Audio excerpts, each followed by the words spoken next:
all of a sudden all the traffic stopped and it was just tanks. Got to maybe within a mile of the Russian border. At that point, just stupid. Just where some guys like, what the hell are you guys doing here? Is that a camera? Let me see every picture you've taken on this camera. I was stupid. I just said, give me just a second. And I'm just erasing right in front of all the pictures I take of his tanks or whatever. Right in front of him, just erasing. Okay, now you can look at what I've got. And he says, you guys have 5 minutes to get back to that other checkpoint. If you don't, I'm gonna have you arrested. My name's Ty Arnold. I'm a filmmaker. You know, when you're 20, that meant something. When you're in your 40s, it's like, fine. You know what I mean? Yeah. Well, and I feel like ever since I've known you, I feel like you like to go to places where, is it chaos or where there's something going on, war, protest, or something? Has that always been true? How would you even describe what that is? You know, I think for me that it's sort of evolved. It's not like I've been to every conflict area that, you know, I'm interested in marginalized people. Really, that's I think where it started. It started with filmmaking, ended up traveling for work. I don't know if you've ever, you know, when you're younger, you know, you got to do this little tiny, I was doing language projects where I'm capturing language for language classes. So they'd where did you go? They'd send us off to all these crazy places. So I went to Tanzania, Zanzibar. That was my first exposure with Islamic culture. Yeah. Ended up going to Egypt right after the U.S. invaded Iraq in 2003. So I was right in the middle of this big conversation that was happening, this Islamic conversation about. Right. And then I went to Romania, where I ended up meeting a lot of orphan kids that live on the street. That was intriguing to me. That's probably what started this sort of exploration into these sort of marginalized places and things like that.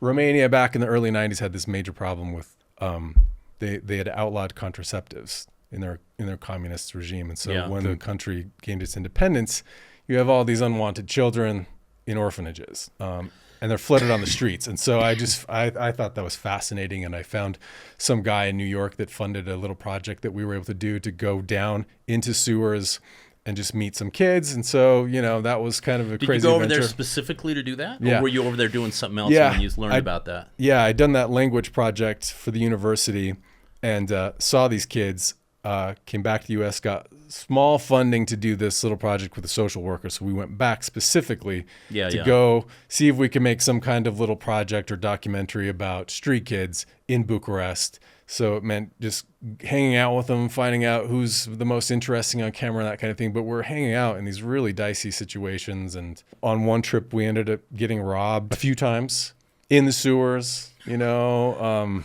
How much time did you spend over there? I think on that project, I think I did 3 trips specifically for. How long would you be over there at a time? A couple of weeks? Longer? Couple weeks, depending. Wow. Yeah. And I'd ended up finding this one kid that was most intriguing to me. I don't know. It was maybe how he interacted with the camera. He felt sincere. His name was Marian. And how old? Gosh, when I first met him, he was probably 19, 20. Okay. Living in the sewer. Yeah. When you say living in the sewer, what do you mean? They are, most of them, it's sort of like a gang culture.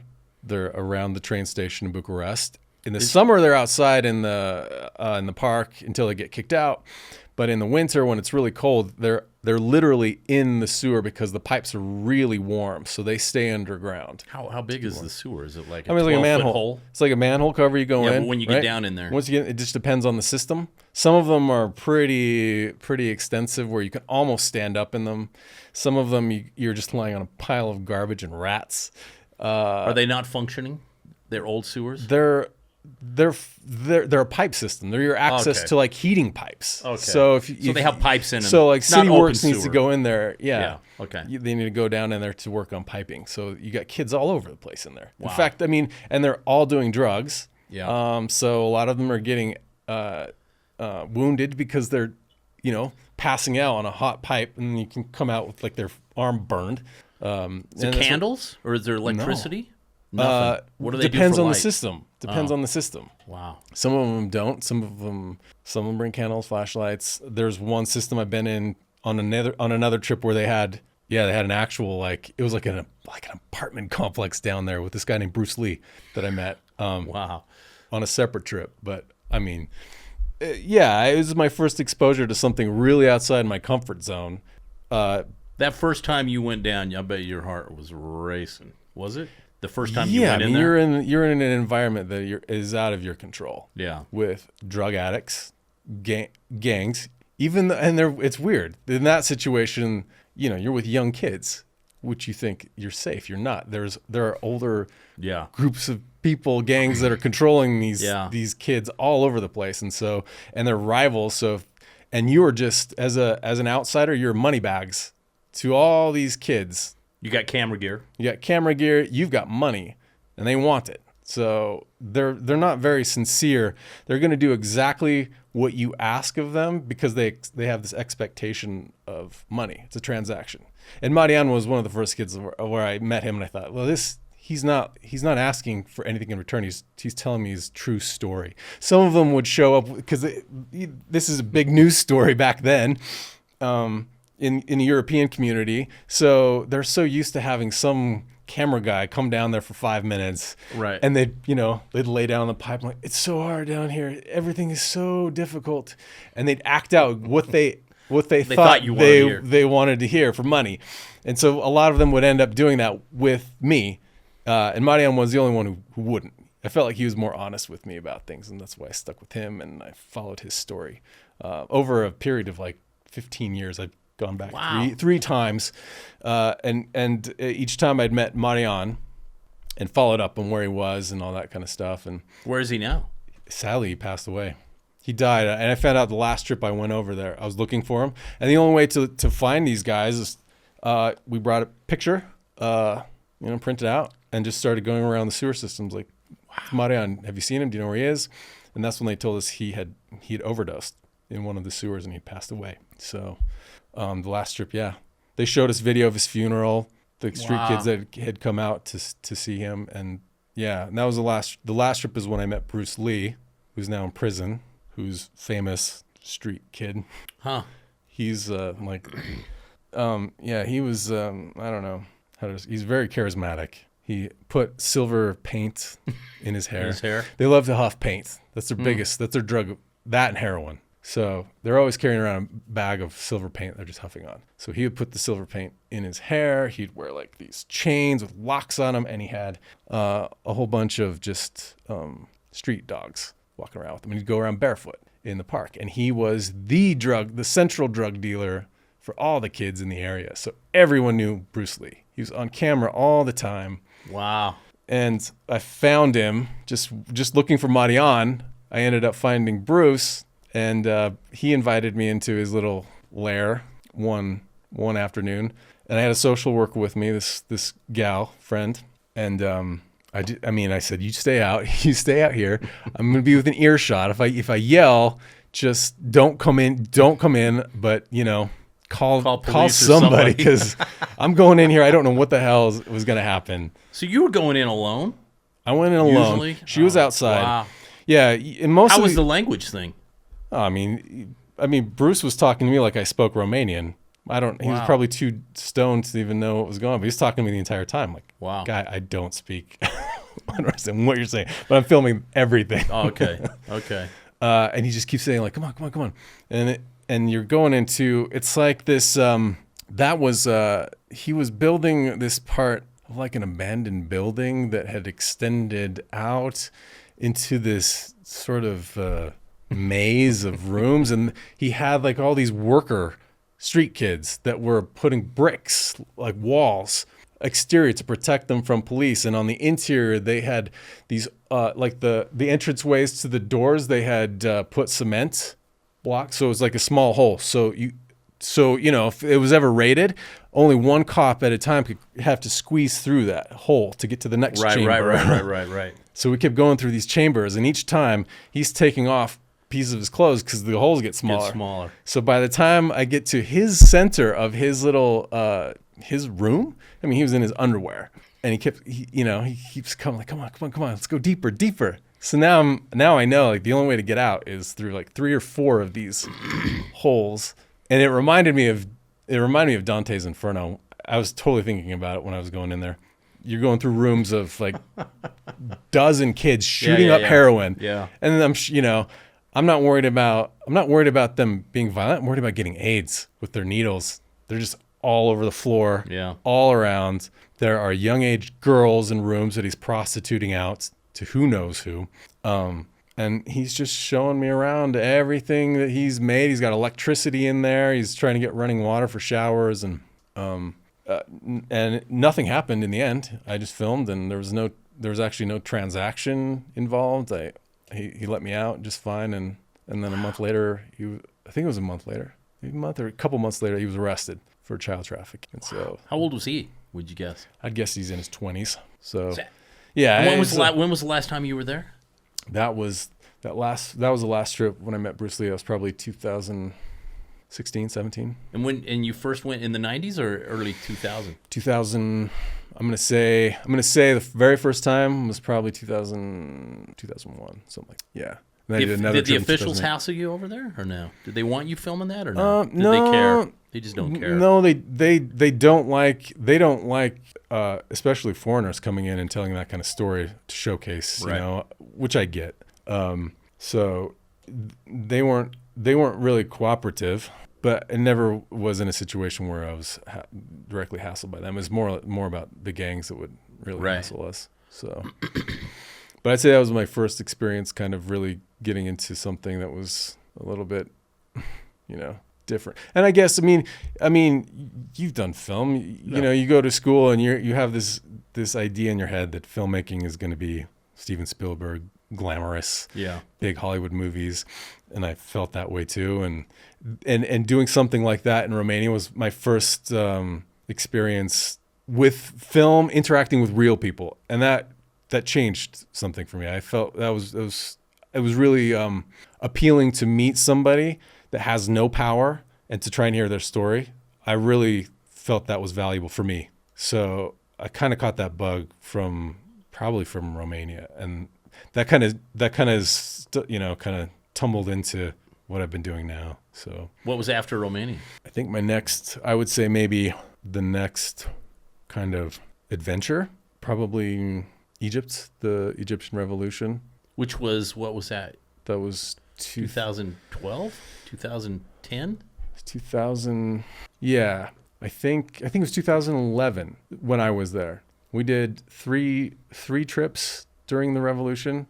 And did you have friends over there in Egypt before you went, or did you, when you saw that starting to go, you went? Yeah, I had friends because I'd done some projects beforehand in Egypt, and it was a funded project with some university back east. I don't remember which one, but it was an already funded project about a professor doing a study on youth participation in revolution in the Middle East. So he was writing a book, and in conjunction, he wanted to make sort of a documentary. So I got hired on because I had filmed in Egypt before, and it was with Arthur. Yeah, that's where I met Arthur over there, and so we were in conjunction with this professor, meeting people that we thought would be interesting to get their story of how are they involved with this revolution, and so we ended up in some pretty crazy situations because of that.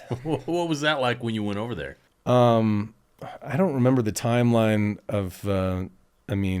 By the time I got involved with the project, Mubarak was already out, and there was an interim government with, what was his name? Tantawi. General Tantawi. Yeah. He was the one who was in charge. And so there were still, Tahrir Square was still shut down. It was still completely controlled by random dudes. Yeah. Like I remember even get in there, you had to show your passport to some 10-year-old kid, and you let you in, so they hadn't had the elections just yet. Was the riots happening in the street then still? Yeah. There was still, so there was still sort of like Tahrir Square was like the protest center Yeah. at that time, but it was really all the action was happening closer to the Ministry of Interior, which was maybe a couple blocks away from Tahrir Square. So we would go down there and see what was happening, and you see all these central security forces in black that are just blocking off streets with tanks and tear gas and who knows what kind of weapons, and there's just clashes going on all the time over there at that point. No one's ever stolen your gear out there, or did they? Over there, no, they did in Romania. They stole it once. That's the only time I had my When you were down in the sewers? Yeah. Yeah, that was the only time I had my gear stolen. And I got it back. But yeah, it was like we were in the sewer system, and I was trying way too hard to be artistic for this shot. And a group of kids living down there that I didn't really know, but I had given them clothes and food and said, "Can I just get this shot with you guys? Just where you're at. I just want to get it." And I wanted to wait for the light to get right. And I had made this even little dolly with some PVC pipe. Like, I'm going to get this shot. It's going to be glorious.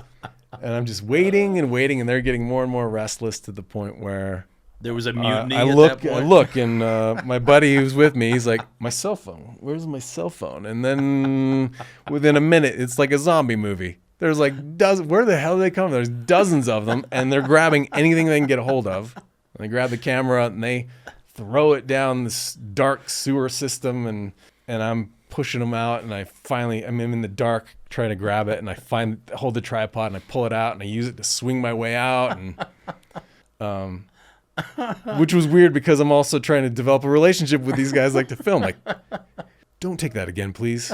Don't. Can we film tomorrow?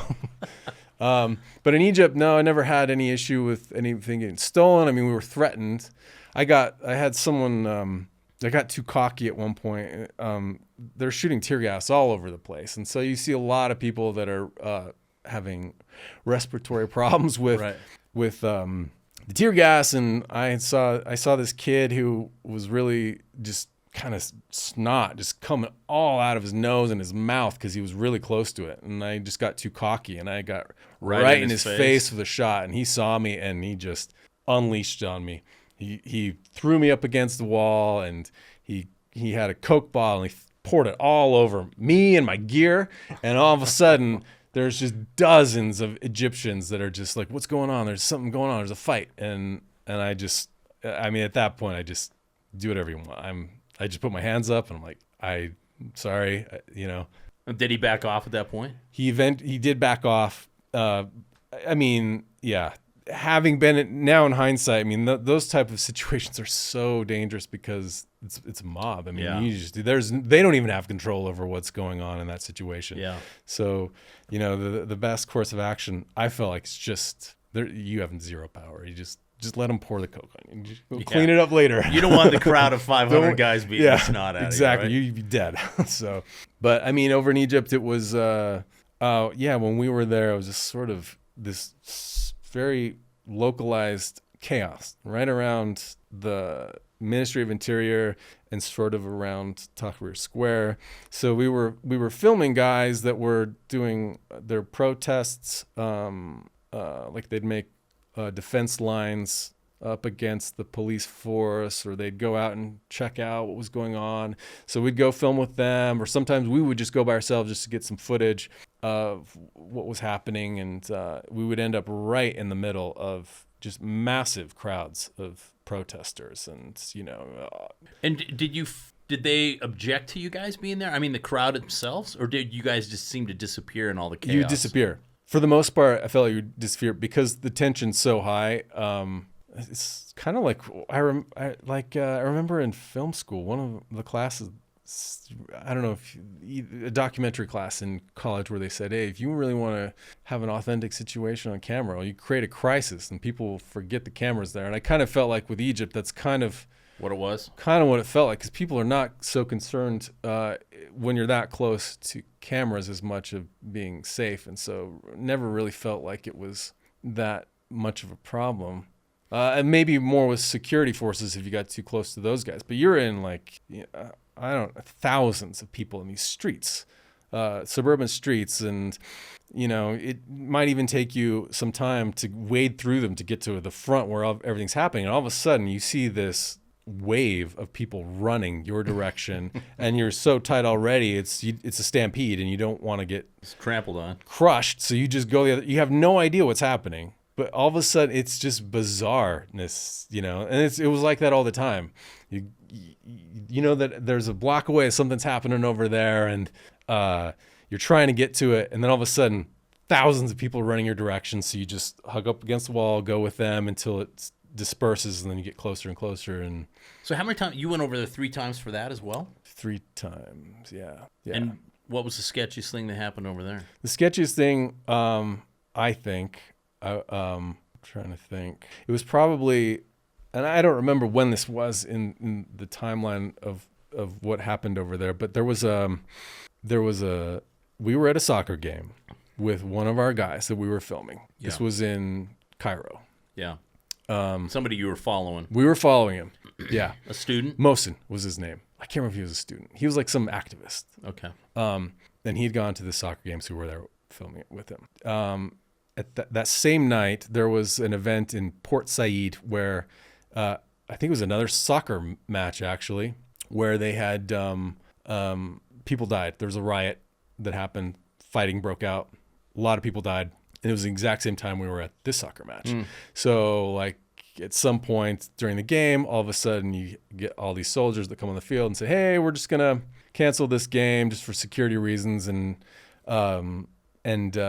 this is just when Twitter is starting to become a thing. This is how they communicated. Right. It's Twitter. So everyone knew like something had happened over there, and it just turned into a complete riot at that stadium. At the stadium. They had set part of the stadium on fire at some point. I remember filming, like there's huge flames at the top. And, I mean, soccer fans are just even in a normal situation are very volatile to begin with. So, we felt like we need to get the hell out of here right now. Don't even want to deal with this. So we hurried and got out. We made it out safely. But, on the Twitter sphere, there was word that, hey, there's going to be massive protests with our club, our soccer club, that's going to go down. We're going to go down to around Tahrir Square, and we're going to show them who's boss. And we knew this was happening, and so we went with this group. I even think we went, there's a little island called Zamalek in Cairo that is on the other side of Tahrir Square. We gathered with these guys in Zamalek and crossed the bridge over into Tahrir Square and followed them into this point that somehow we ended up getting stuck on the security forces side just as they were setting up, to the point where we were completely blocked off. So, I mean, there were 3 of us walking down the street, and security forces are setting up their defense lines on streets, on suburban streets. So they're lined up with troops with riot gear, guns, like 3 deep. Right. And now that street's blocked off. Now that street's got a tank blocking it off. There is no way out. So the only thing you can, and like civilians are running into garages, they're banging on doors because everyone's trapped in everyone there. In there is like they have blocked off an entire section that they're controlling, and now we're in it and we want to get out and we can't, and we're debating on what the hell to do. And I finally found someone that looked like he was important. I said, please, sir, we're Americans. And it's like, oh, you are American. This is a problem for you. I'm like, is there any way we can leave? Can we get out? How do we get out? Can you help us get out of here? We just want to leave. And he's like, no problem. And he shoves me through like these defense lines of dudes, and they're pissed. He just like throws me. He's like, go.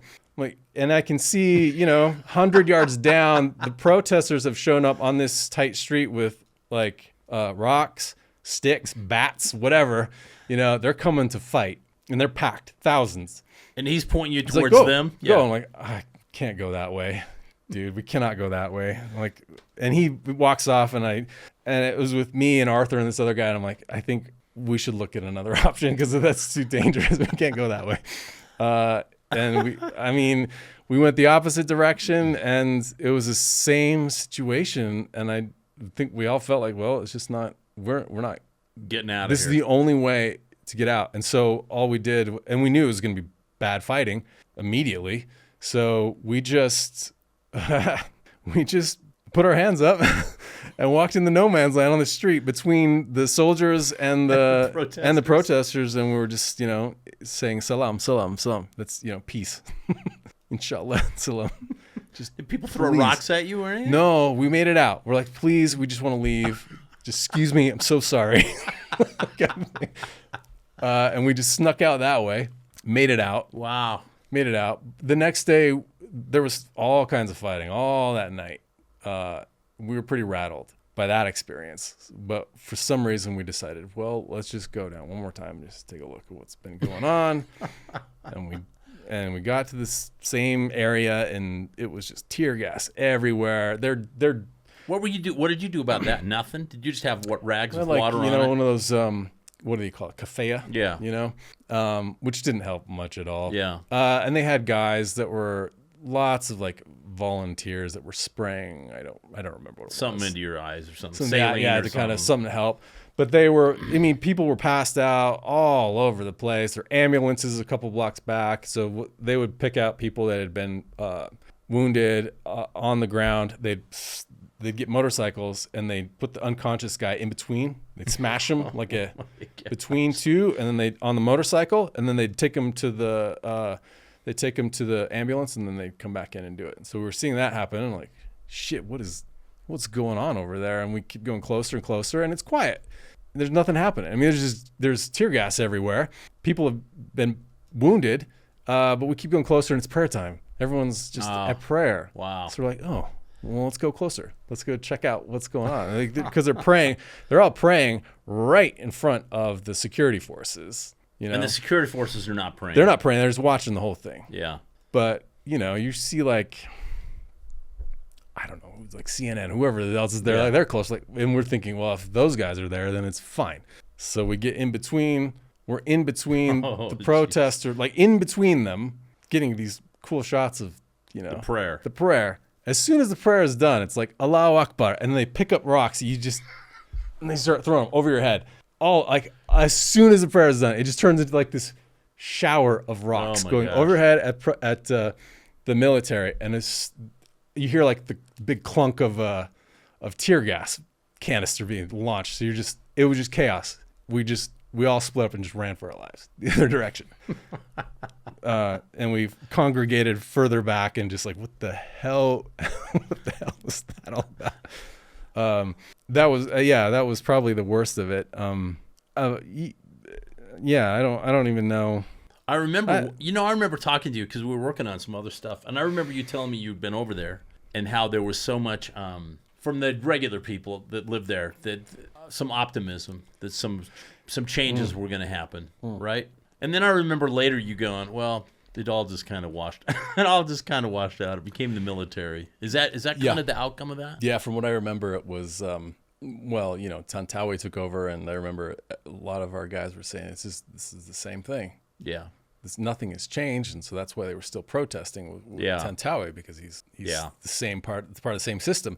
And then what's his name got that Islamic Brotherhood guy got elected right after the first election, and I think they were a little bit hopeful, even though they felt like this isn't the guy we want, but it was an election. Yeah, we're getting a choice. We had a choice, and if we don't like him, we can get him out, and that turned out not to be the case. And I think it just turned into the exact same thing. Yeah. At the time, they felt like there's something that we can do, and I did feel like on the ground, it's the first time I've ever seen in my life people that are willing to sacrifice their lives for something. I'd never seen that before, ever. One of our guys that we'd filmed, we called him the Egyptian Che Guevara. I mean, he's this really, really big philosophical guy. And he was the subject in your film.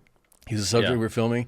When the first time I got there, he had just been hit with buckshot in his face. Oh, jeez. because he was right on the front. So we went to the hospital to film him, and his face was purple, and he was so stoked because he got wounded for the revolution. You know, he was happy.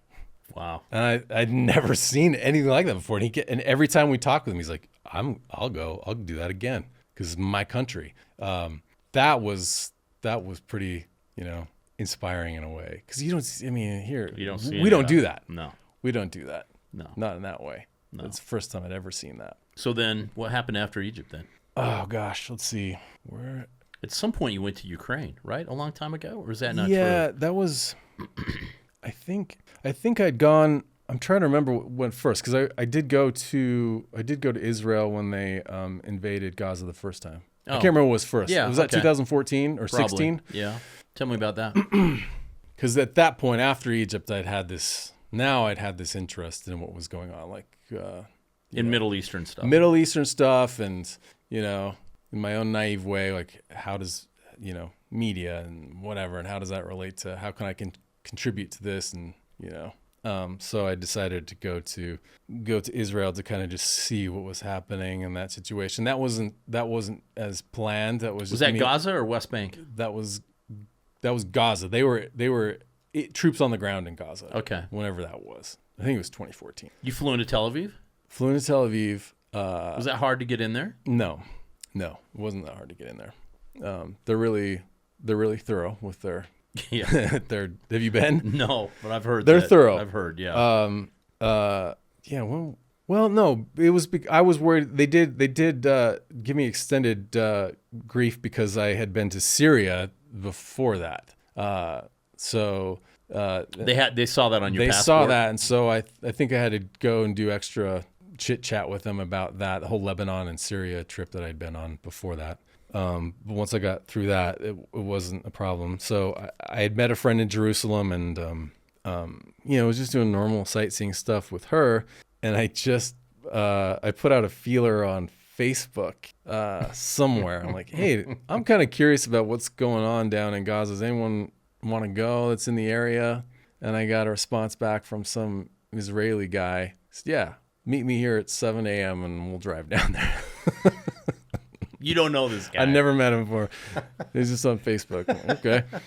And he looks like a murderer. This guy looks like. Did you know what he looked like from Facebook? Just from his profile picture. And you thought this is a good idea. So what the hell? Yeah. So you and him alone. Just me and him.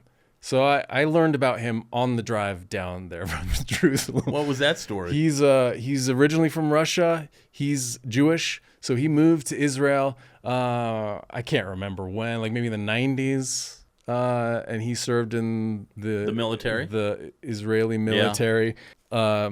And so I don't remember if he'd even been in Gaza or where he was stationed when he was serving, but he had all these little tricks he was teaching me on the way down, about there are going to be soldiers everywhere. This is how you behave with the camera. We're both going to go just take pictures and stuff. Okay.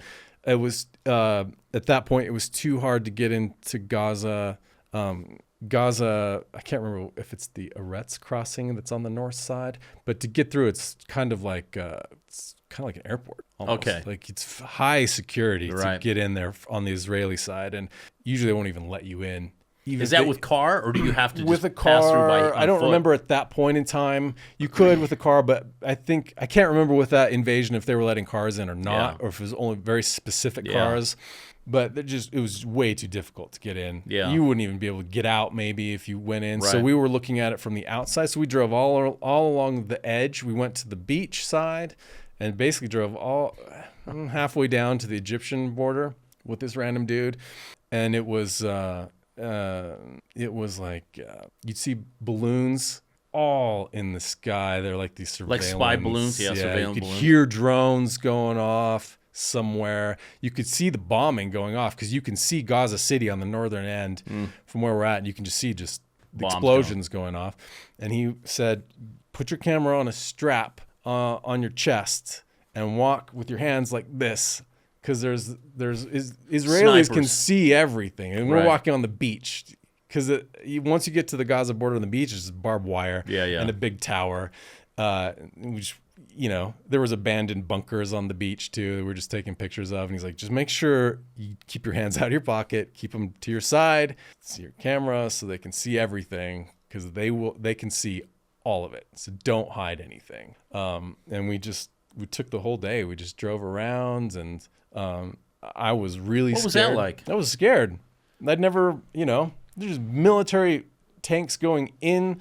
All the streets had been taken over by military at that point. In hindsight, that's nothing compared to what I've seen now. But at that point, I was really nervous. And they have the Iron Dome systems. Yeah. You hear those going off? You could hear them going off, and they're just, we saw one just outside of, what is it, Ashdod? Just in a field, just off the side of the highway. And we thought, hey, let's go check it out. I'm like, you're ex-military, right? Like, he's like, yeah, no problem, we'll go. And we, walk right up to it and just, look at, whoa, Iron Dome, man. And of course, immediately a soldier comes out, what the hell are you guys doing here? And, get out. But, you see these little stations all over the place. Right. We came across a campsite of Israeli soldiers, and we just walked into their campsite. Like, were they friendly? No, they were not. Yeah. I thought they would because he's with me, but no. They're doing like their firing range on the edge, but we just drove around. We just watch it, and and so you didn't actually make it into Gaza? No. I don't know if they might not have let you in there, honestly. I don't think they would have let us in. Yeah. We just saw the outside, and you could see whoever it was launching their rockets out of Gaza. And that's what was scaring the shit out of me. Is he had to stop and make his own coffee just on the side of the road. He had his own little kit out of his old grenade box. That he had his coffee in there, and I'm like, I was really nervous. Like, they're shooting rockets right now. Should we not? We're really close. He's like, are you still in contact with that guy? No, it's like a one-time deal. But I always remember, like, it's random. Wow. Yeah. So yeah, we did that all day. Wow. Just checked it out, and then came back. That's cool. Came back man. to Jerusalem, and weird. What was after that? Then I went to Ukraine for the first time, just right after Maidan had happened. So what year was that? That was 2014. Okay. That was 2014 for sure, right? Yeah. And what were you doing there? Was that an assignment, or were you just going there? You were just going? No. I was doing a movie in Bulgaria, and they had pushed back a couple weeks. Yeah. So it had already shown up to, I think it had already shown up. I'm like, well, okay, then I'm going to Ukraine if I'm this close, like, Yep. So I just showed up. I had a friend that lived in Kyiv, and so I met up with him and just went to check out what was going on in Maidan. So it was just at the tail end of Maidan. I don't even know if you remember, but at some point, like, the climax of that was someone had sent snipers up on the hill and was sniping protesters. Yeah. So that had happened, I don't know, maybe 2 weeks before I got there, something like that. So it was still kind of taken over by protesters, but not nearly as violent as it was. Right. In fact, at that point, it was starting to spill out into Crimea and Donbass. So I just went around kind of scoping out what was going on over there in Maidan, and it was pretty gnarly at that point too. I mean, it was still taken over. That was the Molotov cocktail kind of protest. You didn't Did see you much film of that. some of that? No. I mean, I filmed some, a lot of pictures of guys, like, they still had them all ready to go in bottles. Wow. You could see a guy, like, they're really proud of them. They're drinking their vodka, and they're like, also, look at what I do with the bottles. I fill it up with a rag, and and they're all they have the Cossack warrior mentality too. So a lot of them would dress up in their old uniforms, and some of the younger guys would cut their hair in Cossack style. They'd shave the sides. Yeah. It's really cool.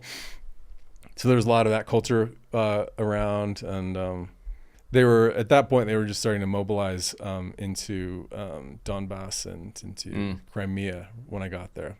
So I wanted to go. I debated going out to Donetsk just to see what was happening. I'm glad I didn't, because in hindsight, it's really, really bad at that point. And my Ukrainian friend's like, there's no way I would go out there. there. No way. Yeah. So we ended up going. I convinced him to go somewhere else with me. I don't even remember, and I've asked him too.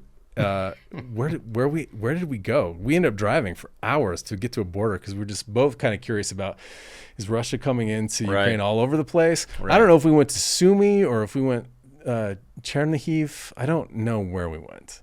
Okay, I don't remember. We went somewhere north. Now it wasn't in Donetsk or Donbass where there was some major fighting, but there was still this mobilization going on across the whole border with Russia, and so we drove up somewhere in that area on the northern end and kept going to the border to the point where all of a sudden all the traffic stopped and it was just tanks, and we went through some checkpoints and got to maybe within a mile of the Russian border, because at that point just stupid, just, hey, would you want to take a picture? We went through one checkpoint where some guy's like, what the hell are you guys doing here? Is that a camera? Let me see every picture you've taken on this camera. And I don't know what I was stupid. I just said, give me just a second. And I'm just erasing right in front of him all the pictures I take of his tanks or whatever. Right in front of him, just erasing. Okay, now you can look at what I've got. And he says, you guys have 5 minutes to get back to that other checkpoint. If you don't, I'm going to have you arrested. So get out of here right now. Wow. And that was it. And my buddy was like, why did you make me do this shit? This is really dumb. But that was my first experience in Ukraine, was that. And the second one was when? So, I mean, because of that, I was very aware of what was happening, and I had an interest in what was going down. So when the invasion happened in 2022, I was really I was following it quite closely. In fact, I'd even followed, there was that Vice did a really fantastic series of little video pieces on Ukraine. Yeah.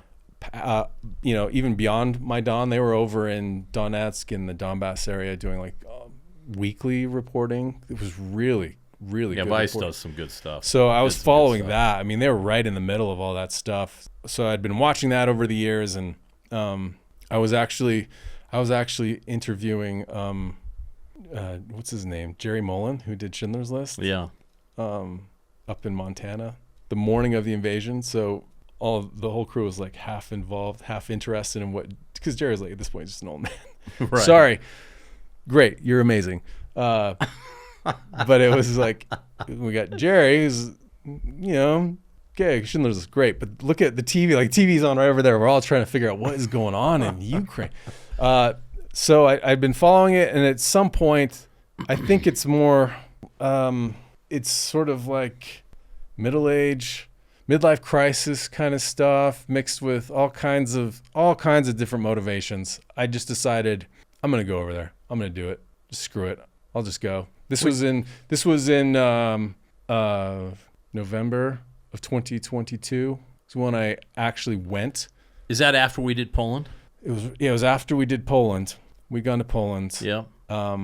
Yeah, I don't know if because we went and shot an episode of Making Good, but it was dealing with the refugees. Yes. In Poland. Yeah, so we had gone to Poland. I don't remember when that was. September. Gosh, it was in the fall. September, something like that. Yeah. I think I'd been wanting to go to Ukraine. That definitely was a decision to say like, okay, well, yeah, because we had been talking to people who had been who are Ukrainian, who live there, and I thought, man, okay, I think I could do this. So what were your family and friends saying when you said you were going over there? That's crazy. I mean, my family, I don't think they were too keen at all. I wouldn't tell too many details about it, but they're like, why do you need to do that? What is the point? I mean, it's also, I did think, what is the point? I mean, at some point I decided, taking pictures is, what value is that? It's all I know how to do. There is value to it, but I want to do something more than just go and take pictures. So I had made the decision, if I'm going to go, I'll take my camera. I will take pictures, but I need to do something at the same time, constructive, to help. That's just my. Did you know what that was going to be before you went over there? No. You just thought you were going to get over there and try and find something that's constructive. I had some money that I had very small amounts of money. My own money and some money that I had raised from some friends. I'm going to put this to work. I'm sure I'll find an opportunity to help. And I can, and I'll just take pictures while I'm out there doing it. I had met through I work with Imagine Dragons quite a bit. They had an ambassadorship with a group called United 24. That's President Zelensky's sort of, it's his fundraising platform in Ukraine. So it's quite big. Yeah. And they have celebrity ambassadors to help promote the brand and to fundraise. And so Imagine Dragons was doing that. And through them, I contacted United 24 and said, I'm going to come over. I'm going to be there for about 3 months. If you can put me to work, I'll do anything I can to help you guys. And, you know, I'll go out and do my own thing at the same time. And so they were really supportive. They're great. You flew into Poland. Yeah. So I flew into Poland. In fact, that first trip, because when we went to Poland, we had an interpreter, Natalia, Yep. who was from Lviv. Yep. So because of our trip, I stayed in contact with her. And my first trip into Ukraine on my own, she was very helpful. I met up with her and her family in Lviv. She helped me kind of figure out how do you get in there. So you fly into Poland, then you take either a bus or a train, either to Kyiv or Lviv from there. Yeah. And so she helped me get in to Lviv, and I mean, I was really nervous the first time, because at that point Russia was bombing effectively the whole country pretty regularly, and that winter they had a major power issue. Right. So Lviv, which is really, I mean, that's maybe 2 hours from the Polish border. They had no electricity, even in Lviv. You know, Lviv is supposed to be like one of the safest places in the country because it's so far west. But they had no electricity. So I get in there and everything's dark, and you know, occasionally like this air alert is going off, siren in the whole city, and I don't know how dangerous this is. And Natalia and her family, they picked me up from the train station. They helped me get to the hotel, and I had dinner with them and everything, and they showed me around, which was really great. And they kind of helped me get situated. And then from there I went to Kyiv, and I had like an Airbnb apartment that was mine for the whole time. Were there lots of people on the street, or was it quiet, or was it just seem normal? In Lviv, very cold, lots of people on the street, lots of generators. I think that was the first time, just loud. Yeah. Because if you had a business on the ground floor, generator. That's your solution. Yeah. You know, so you go like you're walking on the street, it's pitch black, loud generator, and that's powering the nail salon. Right. Flashlight. So you see them, you know, with like a little light, and they're doing the nails. That's Yeah. You know, and it was all over the city in Lviv at that time. Just all over the place. There were some buildings that had their own separate generator that could generate power. But other than that, it was dark and cold. And people just trying to do their normal business lives, pretending like that. It was everything was normal, kind of. Yeah, and then you get to Kyiv and it's the same. I mean, it's just the economy still has to be running. People, you know, and so you have the city kind of acting semi-normal in the situation. I think at that point Kyiv was very similar. It was just generators everywhere, not more power than Lviv, but not as much. We were having rolling power outages all the time, you know, when I was there. So, how did you decide what to do?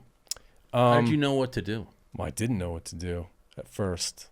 I felt like I just kind of wandered around. I stuck with the United 24 team. They're Ukrainians, and they did, you know, they were doing filming. So I'm like, I know how to film. I can help you guys do that. Easy, no problem. So I would start, I think that first week I went to Kyiv, I was filming with them. They had some ambassadors coming in, like, what's his name? Scott Kelly, astronaut. Oh, yeah. He came in, and so that's where I first met him, just filming him. So we'd go to Bucha, we'd go to Irpin, and they'd show them around these positions, and I'd film with them. Yeah. And then from there I met a guy, and I don't remember how I came in contact with him. It might have been from somebody from Utah who knew him and said, maybe you should reach out to him. He's in Odessa. He's an old friend of mine. And so I did, and it turns out he was working with another NGO, small NGO, that was delivering humanitarian supplies to the sort of like the Mykolaiv Kherson region down in the south. And this had recently been liberated back early November. So right before I got there, this whole territory had just been liberated. By Ukrainians. So it was just kind of pretty recent fighting going on. And I said, perfect. I got some money. Let's spend it. What you're Ukrainian and you've been down these areas. How can we help? Yeah. And so he and I and Will was actually in Ukraine at that time. So he and I and Will and I went down to Odessa, which was again also pitch black, very cold. Right. Will and I got an Airbnb for like $10 a night, kind of close to the center. I think we even did, as soon as we got there, we checked the water and filled up the bathtub just in case, the water went out. And I don't know about him, but I was sleeping in my coat. I had all the blankets. I mean, it was cold. There was no heat. And we met up with Igor was his name, in Odessa. He had a truck, and he knew some of these villages that needed, he was in contact with like their local guys through whoever, like it's all networked with different NGOs trying to help. And so he'd got in contact with a couple of small villages kind of close to Kherson that needed supplies. And so I said, yeah, what supplies? Here's how much money I have. We went to mostly we brought like tarps, buckets, chainsaw. I don't know if on that trip I mean if we could afford a generator, we would have brought a generator. But it was mainly like power tools, small power tools. The first issue in some of these areas was it was recently liberated, so that all of their houses are damaged from bombs fighting and stuff. Mm-hmm. Yeah. So tarps to cover the damaged roof if it's salvageable. That's number one. The buckets to collect water. There's no running water. So water filtration system. We brought that down for the buckets. I think we brought some food supplies. But from what I remember, it was mainly that kind of stuff, just here's how much money I have. Let's get everything and let's go down there and just start. What was that like? That was the first time. So you go to in Kyiv at that point. Kyiv was getting attacked by drones and missiles. I don't remember how often, but you could occasionally hear it, which was really, really scary. And there's no electricity. When you go down close to Kherson, that was the first time I saw here's where you see some real damage and impact from the war. So the villages that we went to, they're just, I think they're very small farming villages. And I think every house has been damaged in one way or another. Every single house. Some of them are gone. Some of them have the roof damage. Some, but every single one. There are like missiles sticking out of the ground everywhere. I think they're cluster bombs. Some of them unexploded, but they're sticking out in the field. There are unexploded mines all over the place, because this has been like within 3 weeks is when they liberated it. People are just starting to come back. There wasn't any sort of infrastructure to clean up this place yet of mines or anything like that. So it's like we were showing up kind of the same time that some of these other families were showing up and seeing what had happened for the first time.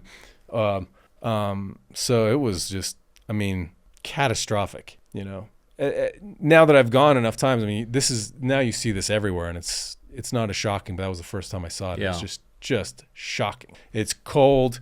And the winters also in Ukraine are like you're stepping into this mythical world almost. You never see the sun. It's really cold. It gets dark early. So it's like this sort of, it almost feels like this death experience even going over that. And then you see the buildings and things, and it just adds to the whole environment. And that, I don't know, for me that was pretty shocking to actually see on the ground. This is what's happening. I think we went to at that point, three different villages in that area. All were just completely destroyed. And we would just come, depending on the village. I mean, we would meet maybe, I don't know who, like city council or whoever, like some charismatic leader from the town, and we'd kind of gather people around and say, here's what we got. We're going to give as much as we can. We're going to give out to you guys. And so we would just go do that. Come back to Odessa, buy some more stuff, and go back. So we did that a few times. How were the people that received that stuff? Were they grateful? Were they shell-shocked? What was the... Yeah, they were a little bit of both. Definitely grateful, though. I mean, to you and me, a bucket. Yeah. A bucket. But, in that type of situation, that's actually pretty valuable kind of tool to have. It's that kind of thing. And so I felt like, man, we need to do more than this, but Igor would tell me this is actually quite helpful. One step at a time, they need to get water. And this is a great way to do that kind of thing.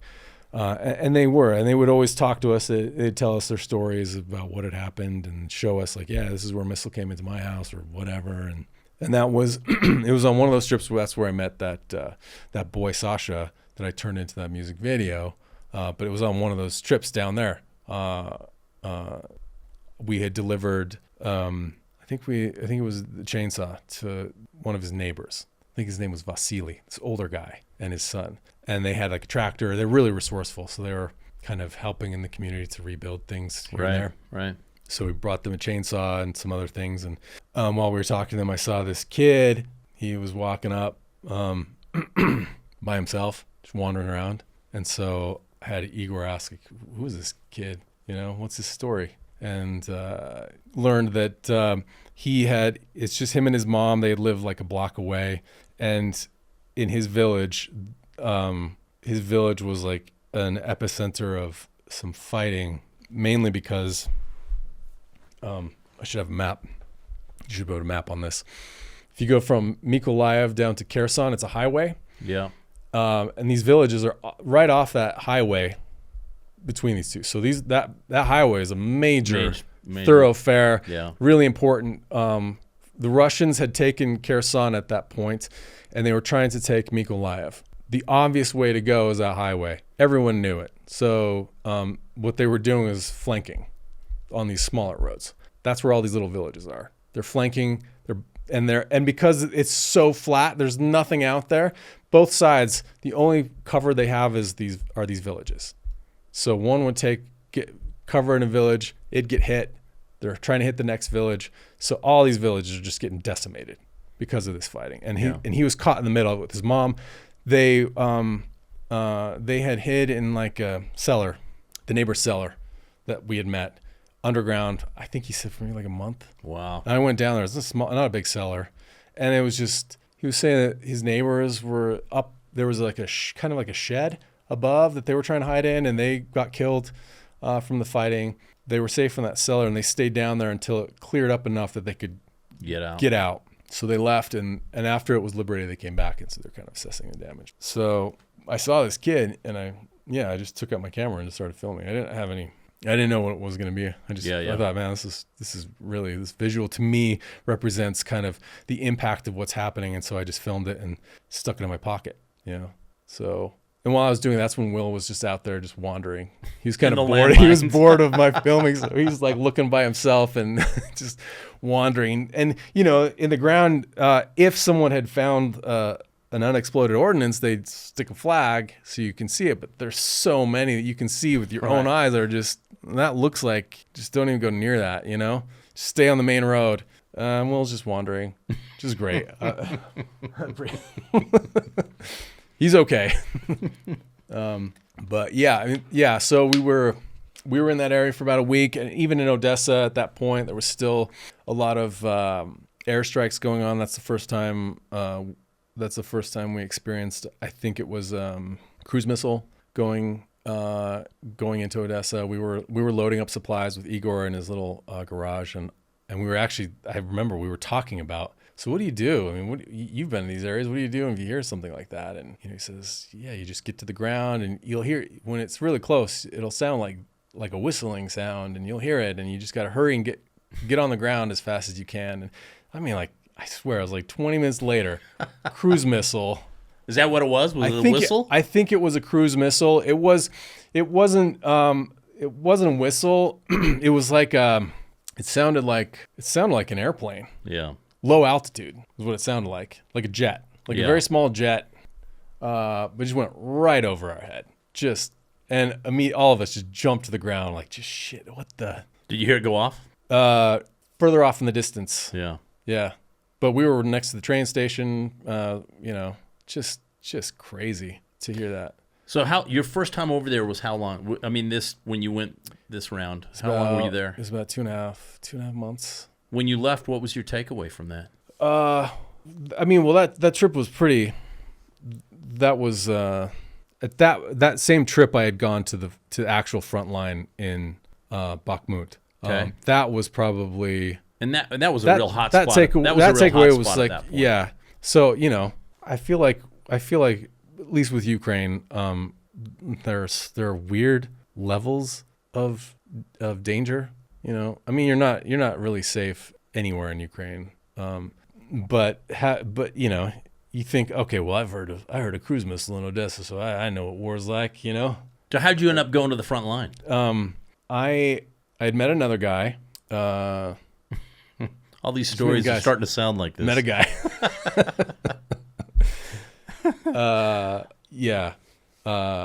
Roman. We call him Morris. I'm trying to remember where I met him. I think he was friends with Natalia, actually. And he lived in Lviv. Yeah, it was Natalia. So talk to this guy. He's a filmmaker too. You can, and he does a lot of supply runs to the east, so you can talk to him. And he's Ukrainian. He's Ukrainian. Yeah. Mm-hmm. So I reached out to him and met with him in Kyiv, and I can't remember what we were talking about, but I said, if I can deliver some supplies, if you know places, and I can take video and pictures of any place. And he says, well, I have some friends they operate in Bakhmut if you want to go there. And and I don't know. I thought, yeah, let's do it, without thinking about, I mean, I knew what it was, but I didn't want to be that guy. So I said, sure, let's do it. You don't want to go, wait, that's a little sketch to go there. Yeah, I did not. That was a factor. So, we went through, I think we went straight. I can't remember how we got there. We went straight to like Kramatorsk. Yeah. Is this when you told me a while back when you just no cell phones? Was this that time? Oh, what do you mean? You were just saying how sketchy it was to be carrying a cell phone at this point. Is this that? In hindsight, yeah. I mean, I talked to some friends, like I talked to Dodge after the fact here, and like it's pretty dumb to carry a cell phone out. Carry a cell phone there. Explain that to everybody why that would be. Okay, well, and I should say you should put this like even at the outset of all this. I'm not a military expert. I've never served in the military. I don't know shit about this stuff, so I could be talking out of my ass. But Russians apparently are very good at signals intelligence. Possibly Ukrainians too. I'm not sure, but anytime you're carrying a cell phone, you're sending out a signal to a cell tower. And the thing is, it's one thing to be carrying around a cell phone in Kyiv. It's another thing if you're on a frontline city that's being bombarded, and here's your cell phone pinging a U.S. cell phone number on a tower. The danger, if some Ukrainian guy or Russian guys is tracking looking for that, well, that could be a problem. And if it's showing up with like, here's 10 other cell phones, they're all in the same area. Well, now you're looking like a target. Yeah. Which I didn't know at the time.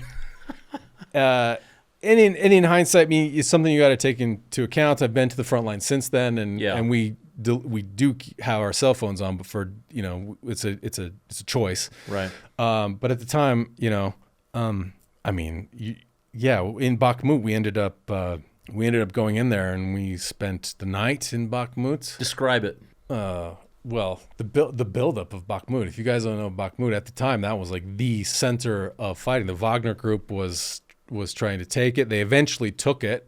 We were there New Year's Eve. into New Year. So it was like December 2022 into 2023 is when we were there. We were there for almost 3 days. So we'd gone in the day before, delivered supplies, went back to Kramatorsk. Then the next day we went back in, spent the night at New Year's, and then came back out.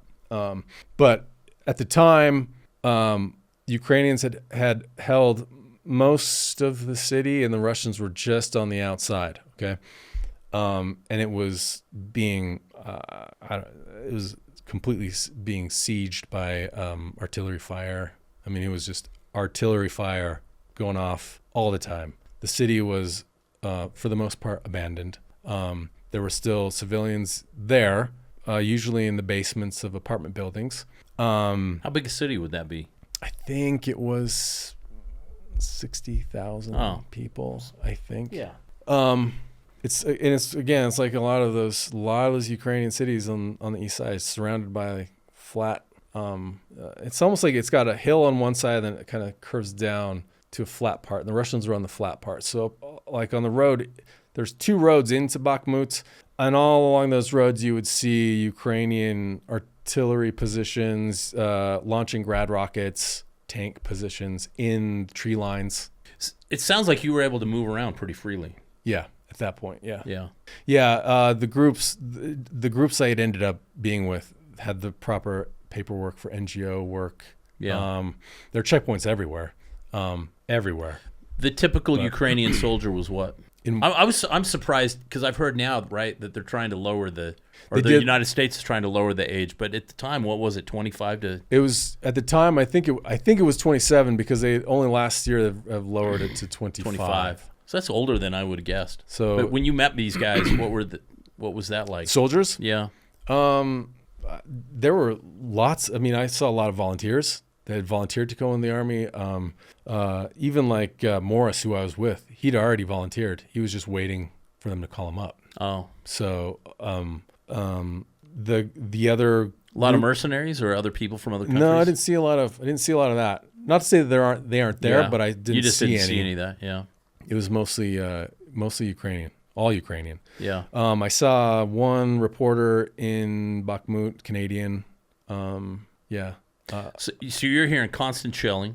It's constant shelling. In Bakhmut, it's constant shelling. They had, at that time, the Ukrainians had, like, tank positions in the city. They would fire and they would move. And so you're hearing that constantly. Drones? At that point in time, drones were used mainly for surveillance. Okay. So there were drones, but it's not like it is now. Okay. In fact, we stayed at like a humanitarian center in Bakhmut, which is basically an abandoned apartment building on the main floor. Right next to us was, I think it was an infantry base for troops rotating in from the front. So they would come in. So we went in there just briefly just to say hello. And you could see in the corner, they had a stack of Mavic drones. I don't remember how many, but it was almost like a shop. They were just in boxes that they were just going to rotate through, kind of thing. But from what I remember, it was mostly Mavic drones that they were using to watch things. It's progressed completely over time. But yeah, we weren't worried about drones then. So this is 2022 to 2023. Yeah. Okay. Yeah, early in there. Yeah. So we spent the night. I mean, I don't know. The other guys must have slept. I didn't sleep at all. I mean, because it's just artillery's coming in, and it just I don't know how to describe. I mean, it's right on top of you. You just don't know. You're in a kill zone. So it's just super loud. And we didn't go outside. There's no electricity. We all shared a toilet, which was a bucket. You know, take the flashlight and just go in the corner with the bucket, the little drape.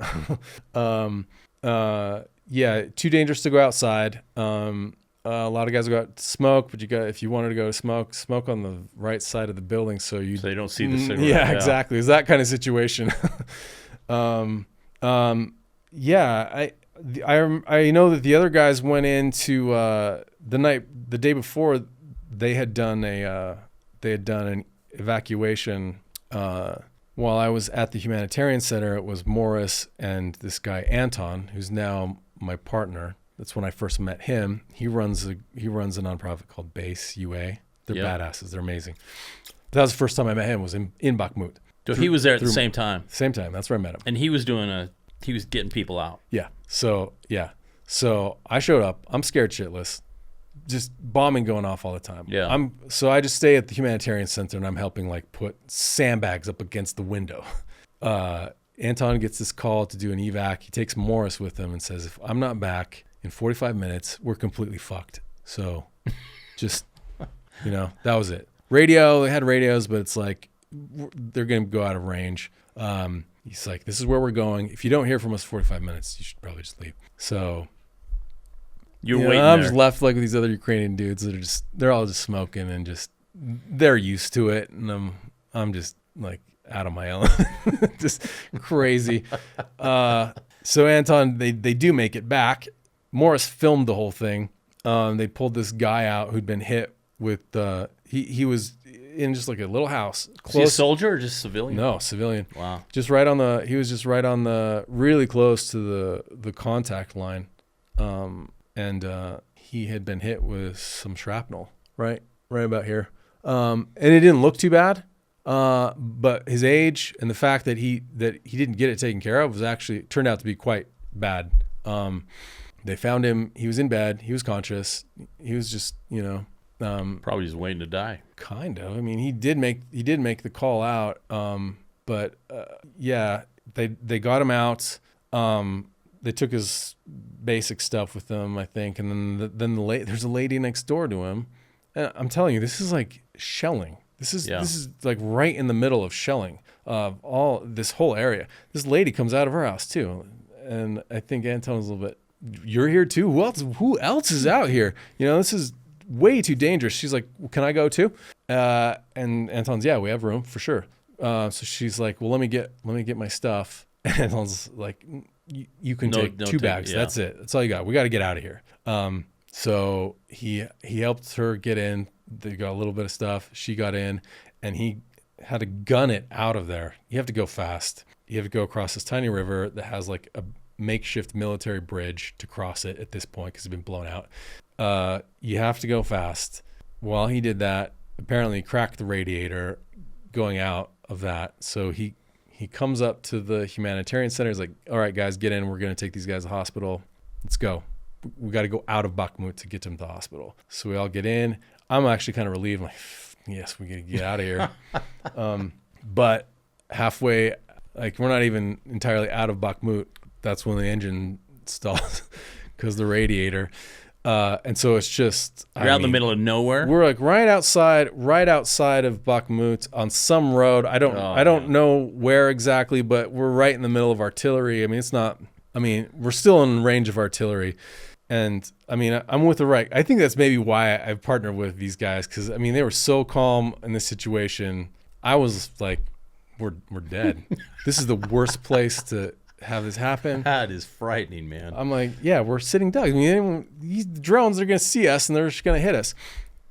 Morris took our truck. He was falling behind us. He just, pulled back, made a makeshift little, hooked tow. You up. And there you go. And we towed out at 5 miles of whatever it was, 5 miles an hour out of there to get these guys to the hospital. And I was in the back with this guy who's wounded and this lady, and I should have been making sure they're okay. I was just like, what the hell are we doing? We got to get out of here right now. Let's go. You get out of the way, guy. I got to get, but we made it out and went back in the next day and spent the night over there. And that was when I met Anton and those dudes, and that shifted everything of what I was doing over there from that point. But that being my first experience there, I kind of had an understanding of how shitty the whole situation really is. I mean, So are you saying that's when the light went on about like, oh, this is what I can do? Yeah. Is that when you decided the house thing? Or you were just explain that to everybody? Yeah, that was the start of it. Because we were delivering supplies. I told Morris, I don't want to just go just to take pictures to a place like that. I mean, we should do something. And we filled up our truck filled it up with generator, foods, things like that to deliver to that humanitarian center. And I liked that because the filming part became sort of secondary to our real purpose, which was to help people. Right. And then I met Anton and his group, and that's what they were doing too. They're just focused on helping.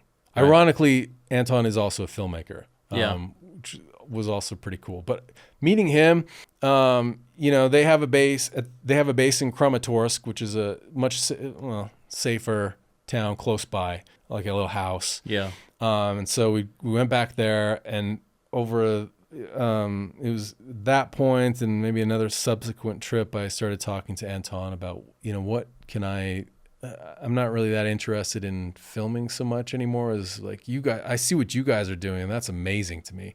How can I help, And that's how, talking with Anton, he says, well, we pull out these people, but we can get them in, no one's helping getting them relocated into safe places. They're just basically homeless. So if you're interested in helping with that, let's find a way to do that. So I said, yeah, I'll see what I can do. That's kind of how that started. At that point, did you know what that would entail, or you went and did research after that? No, it took some time. I talked to Anton months after that. I'd come home and I would talk to him like, okay, tell me more about what you're doing. Because I'd only spent a couple days with those guys. I looked at their website and, like show me more about, what else do you do and how do you do it and where are you from, and just got to know them kind of through WhatsApp and that kind of thing. And then my next trip out, I went back to Kramatorsk and I spent some more time with Anton to kind of talk to him about, let me see if I can pull this off, more details of let's focus on a specific kind of way to approach what did that become? Describe that for me. Well, so I ended up starting a nonprofit from that conversation. That's something I have no, I'm not a business guy. I like to be behind the camera. I don't even like to be in front of all these cameras right now. I like to be behind, quiet.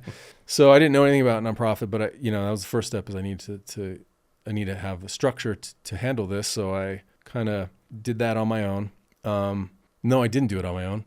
You don't have to put this in the podcast, but this is funny. This is crazy. I don't know if I told you. No, I don't know. But I didn't know anything about a nonprofit. I'm like, how the hell do I even start? This seems like a pretty complicated process. I probably need a lawyer to help, to go through this process. I found a lawyer through a friend in downtown, met with him, and he's like, awesome, dude. I'll totally be down to help you. In fact, I just helped this Utah jazz player set up his nonprofit. I'm like, well, that's awesome. Well, I'm not a Utah jazz player. I'm a nobody. I just need to get this legal. That's all. I don't need like the big, fancy structure. It's like, awesome. Well, normally I usually charge about $20,000 to do this kind of thing, but for you, I'll do a couple grand. I'm like, okay, if that's what it takes, fine. Let's do it. Where I sign your little agreement here. And then I set up I get all the material he needs. I send it to him and I set up the next meeting with him and he doesn't show up. I go to his office. He's not there. And I'm pissed. I'm calling him like, what's going on? Are you just like, are you not taking me seriously because I'm not enough money? Yeah. What's going on here? And he never answers. And then he finally, like that evening, he responds in the weirdest response, like this message. I'm thinking, you're high, dude. You're taking some kind of drugs and I've made a huge mistake because you're not even talking coherently. And he's the whole time I've met with him, he's just telling me, oh man, don't worry about nonprofit. This is what I do. I do Operation Underground. I do these, I work with those guys all the time. I know the Attorney General. And I'm thinking, what you're bragging about, these are red flags for me. So the text that he sends that night after he ditches me, he's like, I was on an underground operation. I'm like, say no more. I am done. Forget this. Cancel that check. I'm going to do this myself. This is bullshit. Is that what happened? Yeah. Oh, wow, I'm like, so don't. Funny, he's dude. like, no, I'll take care of it. I'm like, no, I said no, we're done. Forget it. This was a mistake. I'm going to figure this out some other way. So I ended up doing that is a funny story, stupid. Man. Oh my gosh. I did it so I ended up doing it myself. I did the whole thing myself. I'm like, hopefully I'm doing this right. I just go through the whole process just to do the basic blah, blah. And it went through so far. And what did you call your organization? What do you call I it? called it the Ukraine War Relief Fund, which is way too industrial at this point. For me, I'm not even thinking about marketing. I wasn't even thinking. I'm like, I just got to get this up and running. That's all I want. So I picked a name that's like, I'm going to tell you exactly what we're doing. There's no surprise. It's not like Flower Foundation, nothing like that. And what's the elevator pitch? What do you do? We evacuate families that are close to the front line safely to Western Ukraine. And Simple. you get them in a house. Simple, yeah. We purchase a house. In fact, I'd say 99% of the funds go towards the house, and then just the cost to move them there. That's it. So all of it, that's what it is. And the houses, you've told me about that. They're pretty inexpensive. Relatively, yeah. Yeah. Now, for them, that's another story, but I'm saying by American standards for sure. By American standards, yeah. It's not like we're solving any poverty issue. There's still, we're trying to find the best houses we can for the funds we have. So it's not. I wish we could get them something fantastic. Sometimes we're trying to at least give them an upgrade from what they have as much as we can. So these houses they're not fancy. They're they're Eastern European kind of farming houses. Yeah. But for the cost, it's actually comparatively it's. Because what's a typical house that you buy usually? We're finding around 7,000 per house, depending on the size, but they're usually, And you're relocating people out of war-torn areas to a much safer place, way far away from the action. Way far away, yeah. Now, they're still in Ukraine. That's not to say that they couldn't ever get bombed, but a lot of these villages that we move them to, they're not strategic in any way. So they tend to be much safer by Ukrainian standards, much, much safer than where they are. It's such a simple idea. It's ridiculously simple, but it's if you're that person on the front line where every day might be your last and you can have somewhere to go, because you've said a lot of people get dislocated and then they're screwed because they've got no resources. They have nowhere to go. Yeah. We've done evacuations where we're taking people to, they're going to end up in some shelter. Yeah. Homeless. Yeah. So the families that we've been moving, they can see what's happening. They don't want to end up homeless. We've had families that are in a variety of different situations. The last one we moved, they weren't on the front line. They were maybe 25 kilometers back. So they weren't in immediate danger, but they can see what's happening. They want to get out before it's too late. Yeah. So we got them out. Some of the other families we've moved within 6 months of us moving them, it's Russian territory now. So I want to backtrack a little bit. Well, you came home after the trip you went to Bakhmut. You've told me about that, of just how hard it was then to readjust coming back home. It's still. For me, it's still. Talk about that a little bit. It's still an adjustment. Well, I mean, first of all, now having done that on a very small scale, I have so much respect for soldiers that have to go through that on an extended time frame. Because just in my own very small way, I can understand what they must feel like. Because my experience is you're going into a life and death situation for the people around you and for yourself. It's a very weird sort of a Zen experience, because everything else doesn't matter when you're there. All the distractions of normal life go out the window. You don't care. At least I don't. I don't care about that anymore. I'm so concerned about, what am I hearing right now? How far away is it? You're so present. You're forced to be present in a situation like that, at least for me. And on top of that, what you're doing in a volunteer capacity is you're saving lives. What you're doing is life and death for these people too. So it's extremely existential, has value, immediate value. And it's not even this transcendent experience. It's not like people are crying. It's not like you're going to church and having some evangelical moment. It's just, but when you're done, it's just, there's a different type of euphoria to it. What you did, there's no moral ambiguity to it. You did the right thing. To come back here, all that goes away. We don't live in a situation where things are there isn't that clarity. You know what I mean? Yeah. Our choices don't matter as much, really. Yeah. To be honest. And to see that, and I'm very passionate about that, and the people I volunteer with are passionate about it, and to come back here where it's just not as important. Not that I'm not blaming people, but it's just not on their radar like it has been for us. For sure. So it's just this, you just came back with this massive experience that you don't know what to do with.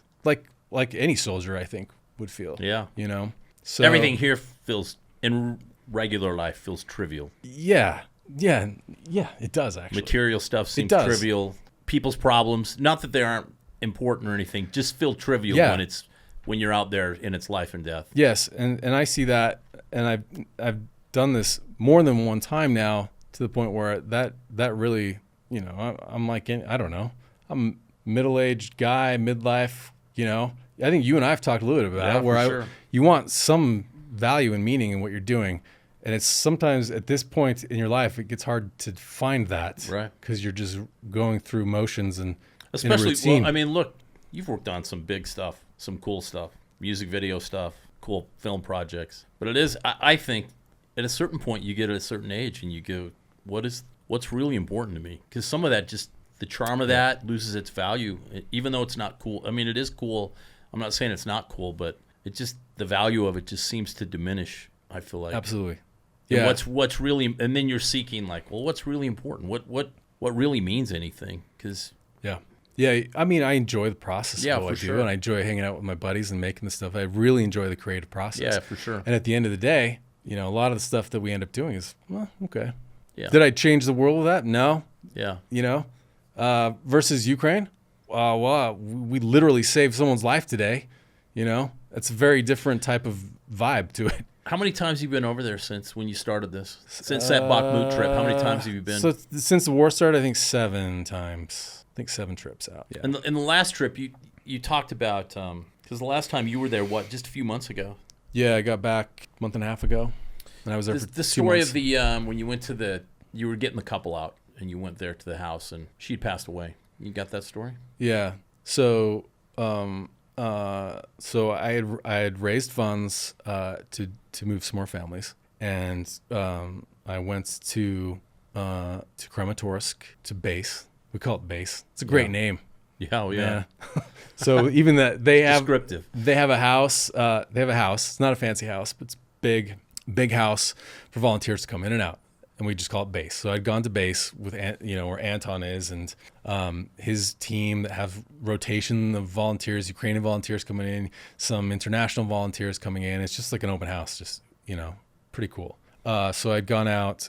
We were coordinating, getting families, meeting families that we thought would be good to get out, and finding the houses. So, you know, we were doing that process, and it takes some time. So while we were, you know, waiting for that process to get going, one of the things that base was doing was emergency evacuations out of Pokrovsk.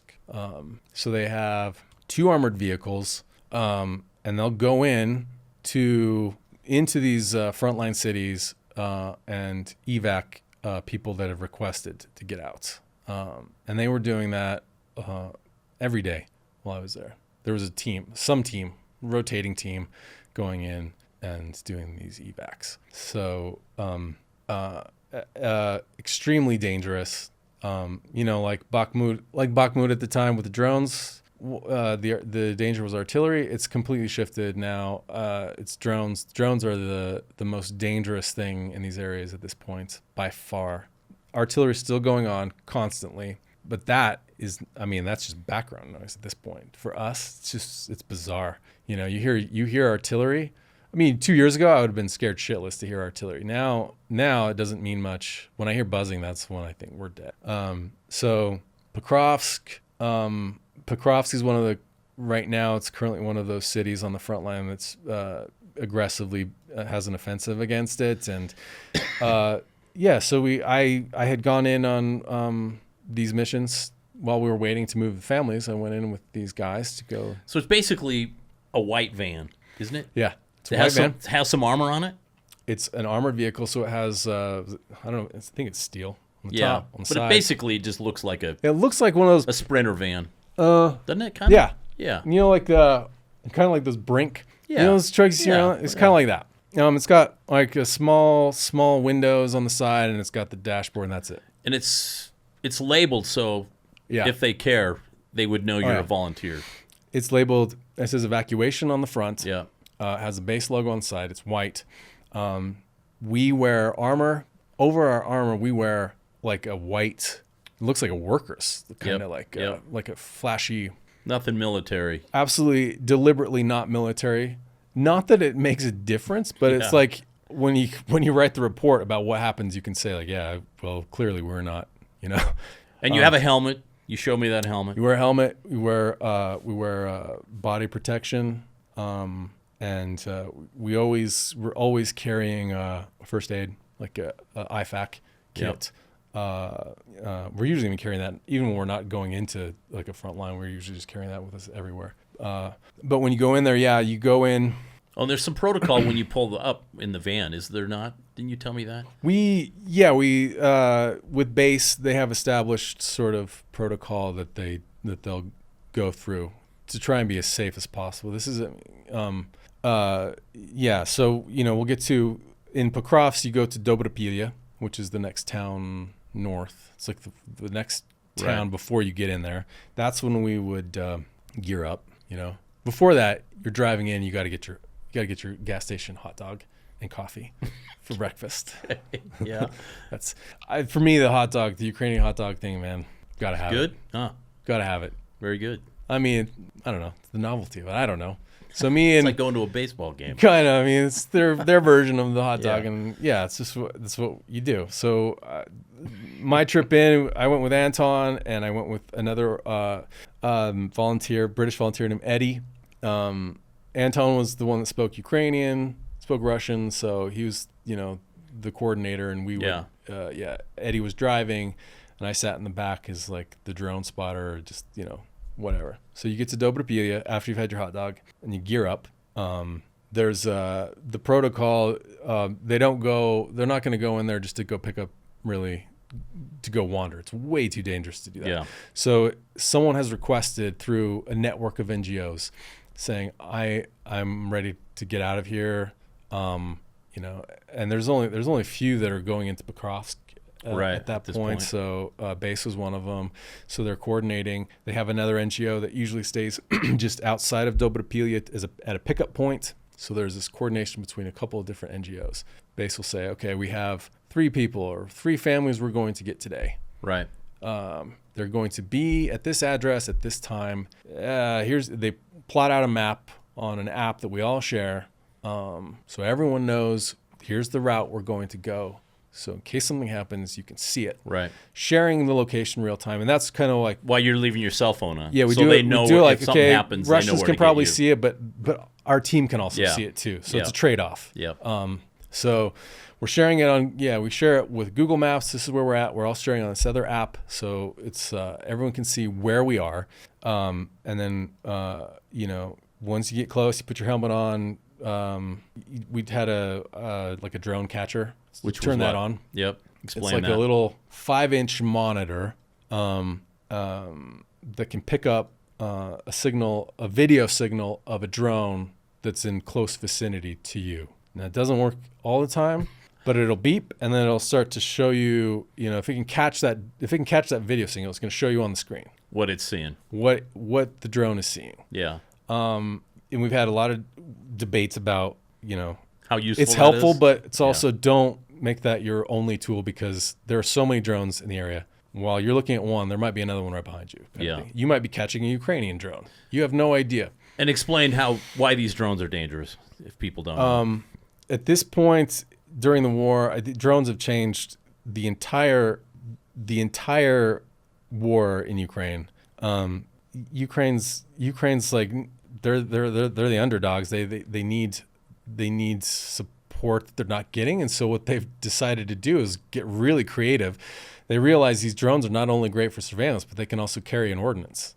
So they have been using drones like kamikaze drones kind of thing, or they're developing all kinds of ways to attach some kind of weapon to deliver. Russians see that, they're doing the exact same thing on the other side.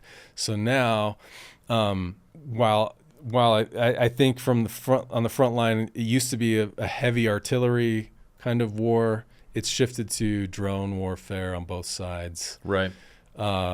across the board. So anytime you enter into an area that's within range of Russian drones, you're in a kill zone, and they're going to hit anybody. They don't care. They'll hit anybody. So you're driving, you see that little thing flashes up. What's your evasive action? What do you do if you even know there's a drone there?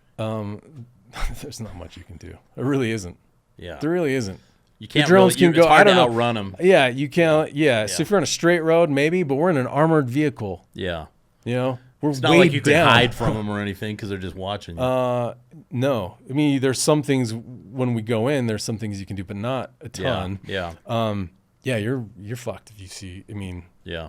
Really. Yeah. The only thing you can do is get something between you and it as best as you can. Yeah. You know, if you're out of the vehicle, get inside as fast as you can. A building could help you, that kind of thing. Yeah. It's crazy, though. This is not like a gun, like a bullet. This is piloted. Someone is watching. Yeah, you know, they so watch it's where like you it's a run. bullet that can guide itself, Yeah. kind of thing. It's really scary. So we're all on edge. I mean, you know, on that evac mission, I saw, of course, God had to do this, like a bag. This, like, the wind had taken. I was like, oh shit. And I'm like, Eddie, you know, and we're all looking at it, just pause, like, it's just a bag. Like, son of a bitch. Like, why? Yeah. So it's really, really dangerous drone stuff. You go in, you're geared up, you turn on your drone catcher. And I don't know how it is for these guys, but you know, we're just chit chatting. As soon as we got our helmets on, now it's just everyone's in the zone. We're in the zone. Quiet. We're focused. Traffic just goes to zero. Now you're just the only car in this ghost town. Wow. And to enter into Pokrovsk, there are two ways to get in. Both ways. I never went on the other one, but the one we went in, you have to cross railroad tracks and you're going on some really bumpy roads. You got to slow down, which is scary. It's on the northern end. It's the furthest away from the Russian position, but there's a car that's, you know, hit right there. So it's not like you're safe because you're on the north end. You're You're just going at 5 miles an hour on a really bumpy dirt road to get in there, exposed.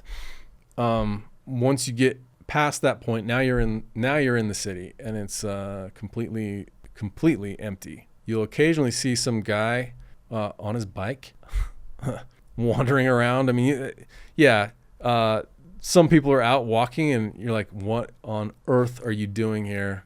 Totally surreal. Absolutely.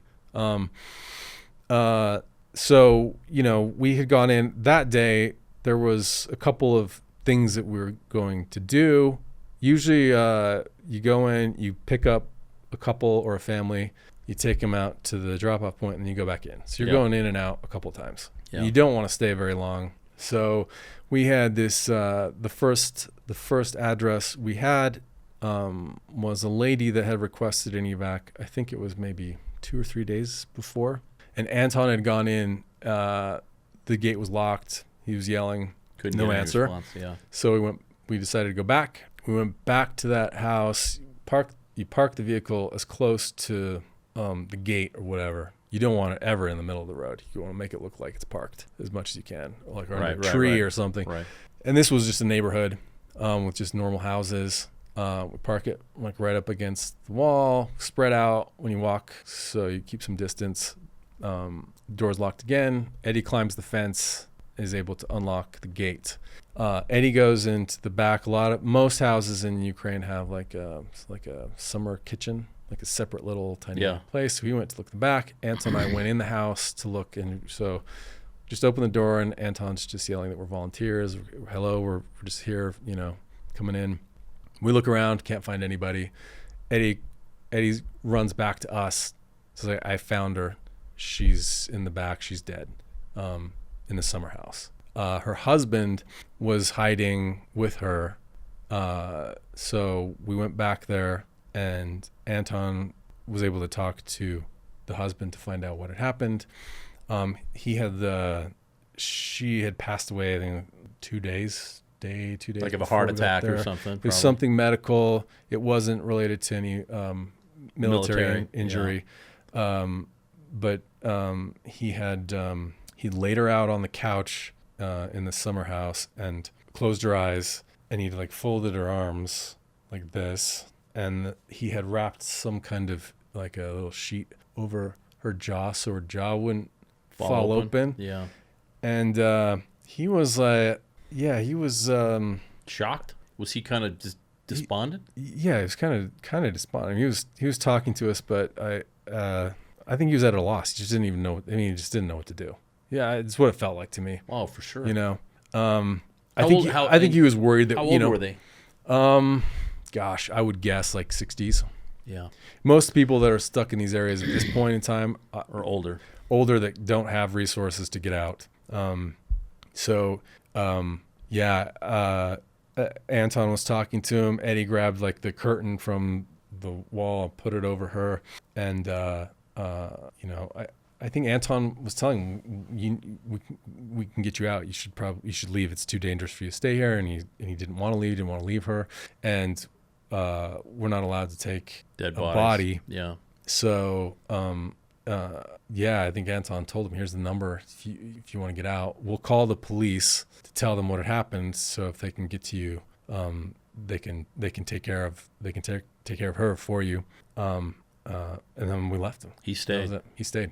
Wow. He stayed. So, it's Dude, it's a surreal situation because we're on heightened alert ourselves in that area. It is loud artillery going off at the same time. You're worried about drones. That day was a clear sky. It was sunny, so we're even more on alert. But it's just there's no. You want to help him, but at this point, you can't. There's nothing you can do. So speaking of drones, after you left, just a few days after you left, there was a... Yeah, so, we did, how many? We did 3 more trips that day. We had seen drones in the sky that day. We saw, one was a surveillance fixed wing drone, most likely Russian, a little bit higher altitude, watching us. And we'd see other drones low altitude. I think they were Ukrainian, look pretty low altitude, scary. You can see it carrying shit. We made it out okay. And we would always, every night, we'd go back to base and everyone would report like, hey, what did you see? What's, anything that we need to be aware of, blah, blah, for the other teams going in on rotation, And we didn't have anything really to report other than we saw the drones. Here's the drones we saw. This area of the town seemed okay, blah, blah. It was about a week later. We had left the day before, 2 days before, to go move one of our families. So move them into a house. Yeah. So we'd taken the unarmored vehicle, the Sprinter van, me and Igor and Zhenya, other volunteers, 2 Ukrainian volunteers, and we met with the family. We loaded them up the day before at their house. And then we got up super early because it was a massive drive that we had to do. So we drove them, I think it was, 17 hours. Wow. Like way to the other side of Ukraine. Yeah. So we drove all day, hurried and unloaded them. So we were gone.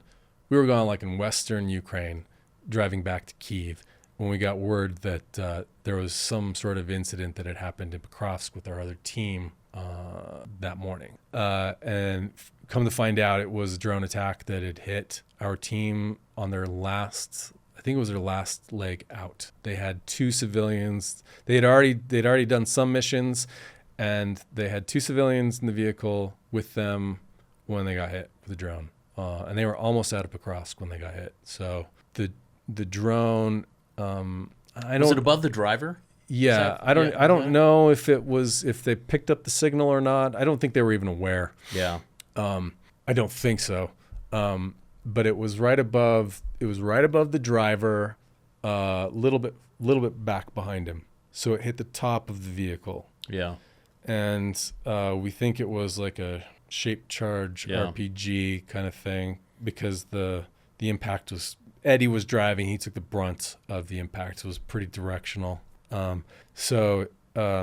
hit Eddie, it hit the lady in the back, it hit her in her leg shrapnel. But Eddie was in, bad shape from that. It practically blew his arm off, at the scene, as far as I'm aware. Philip, who was, another teammate, Ukrainian, Got out of the car, tourniquets on. There was an armored vehicle, Ukrainian armored vehicle luckily happened to be Right in there. the area. Yeah. Philip flagged them down. I think they were I don't know if they were in a truck or a flatbed or something, but they could see how seriously wounded Eddie was. They have quick pickup points for medical that we don't have. So they agreed to take Eddie.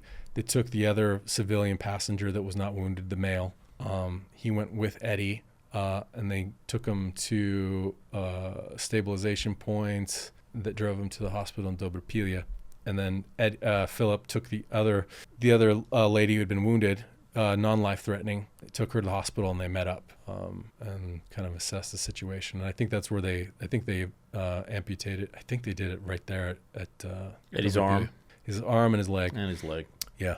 Wow. Yeah. It's just I mean, it's weird, because Eddie, I don't know Eddie that well, but I mean, good guy. He's, 1 week we're just getting hot dogs and coffee to go into Bucharest, and then the next week he gets hit. It's just a reminder of how dangerous that situation really is. It's not For strangers. Doesn't even, doesn't matter. It doesn't know. matter that you're a volunteer. It doesn't matter that you're doing good.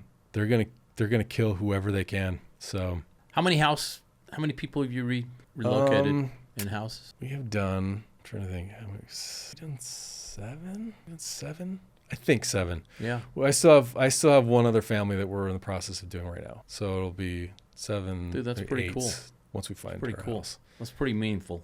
Yeah. I mean, yeah. I mean, you and I, we've done a lot of projects together, seeing a lot of documentary stuff of people doing interesting things. And it's always such a, you always wonder how they even get involved in it and how it happened. And just to see that you've done this is pretty dang cool, man. It's I'm not going to say it's entirely altruistic. I mean, there's all kinds of motivations to it. Yeah, I mean, it's an adrenaline rush to go to these places, but the end goal is always to save lives. I mean, that's, and I talk to Anton's team all the time. I even talk to Eddie since he's been hit, and he says the same thing. It's like the whole reason we do this is to save lives, and this is the risk we take. The reward is higher because of that too. But it shifts. It's selfish because it's meaningful. For me, I'd do it again. I know how dangerous it is. I think we all know how dangerous it is, and I'll go do it again. I don't care. Seeing the war at such an up close. We've had this discussion a little bit, but just talk about it's. When you see in the news and you see and you look at war politically or whatever, and then you start breaking it down to all the things it affects, and you realize, the people who start it or who instigate it are completely different than the people who defend it or the people who live in those areas, and you realize just the absolute wave of destruction and weirdness it causes through all kinds of people who have no say in it at all, right? And are defending or whatever. I mean, now that you've been exposed to it so much, what's your what's your takeaway from all that? What do you make of all that? Oh man, I mean, still processing. When you come back to America, things are very abstract. War is an abstract concept for Americans. For a lot of Americans, I think we've never really had to deal with that face to face, right? Unless you've been in the military. Ukraine's very different. Ukrainians face that. It's almost as if every generation has faced some sort of existential threat from World War II, from Russia, but also on the individual level, all of this abstract talk that we engage in here in America kind of goes out the window when you're that close to for sure. The front line. It's just again, it becomes very simple. The morality becomes very, very simple. It doesn't. All the talk goes out the window. Yeah. And you're just there to do. If you're willing to do it, there's someone over there that needs your help. Go get them. Yeah. That's it. Yeah. It's I don't know. Experiencing that, I don't know. I don't think I'm necessarily more of a positive person because of that. I'm maybe more negative. I mean, you see that kind of destruction on that scale, and you see like this is what the power of humanity is doing to people that have no power. That's discouraging, to say the least. I come out of that situation thinking that, we're humans we're really good at killing each other. We're on that trajectory of we're great at destroying things, you know? I don't have much power in that big system, but I do have power to do something right in this little spot, you know? And that's maybe very small, but it's mine and it's my choice. And I can say, we're all going to lose in the end. All of us are going to die, maybe horribly, maybe on a toilet. We're all in this, you know, we're all fighting this battle. Yeah. I'm going to lose, but I can still do this.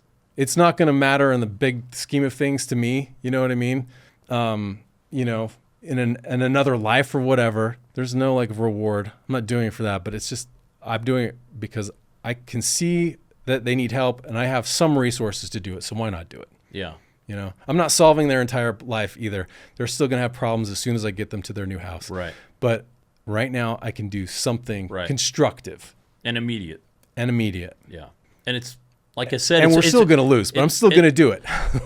But I guess that's what, I mean, I guess what I love about it is it's ridiculous at its core. It's so ridiculously simple, but it's also complex because you're putting yourself at risk.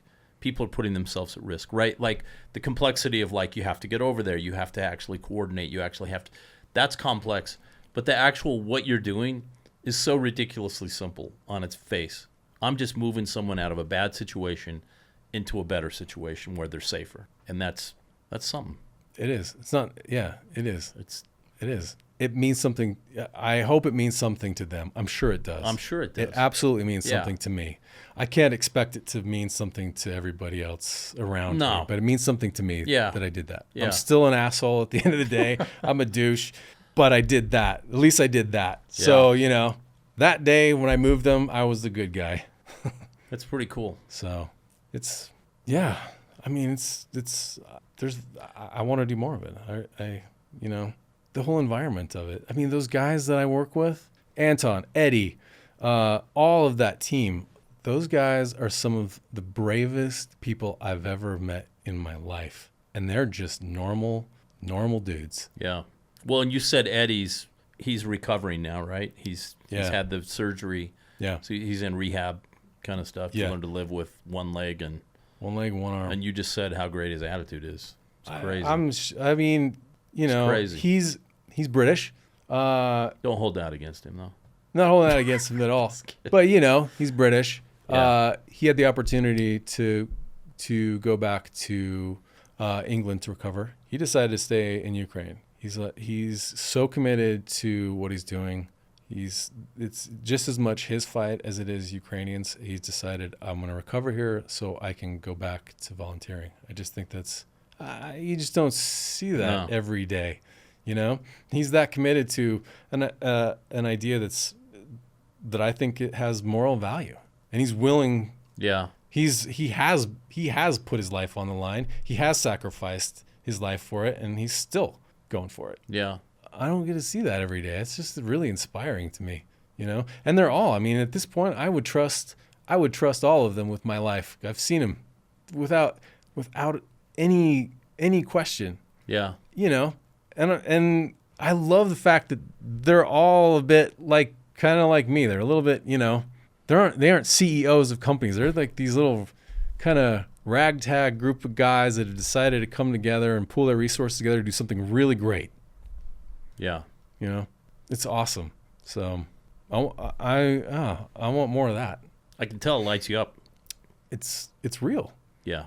It's life affirming. It's totally real. Yeah. Yeah. So in all this crap and darkness that we have to live in, that we all have to deal with, that experience for me, not just because of what I'm doing, but what I can see is happening over there.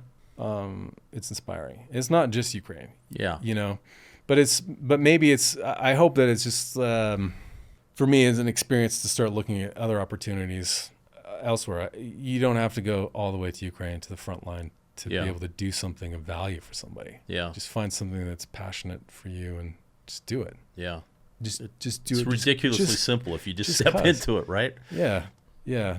So, dude, thanks. Thanks for having me. I always love hearing your stories, man.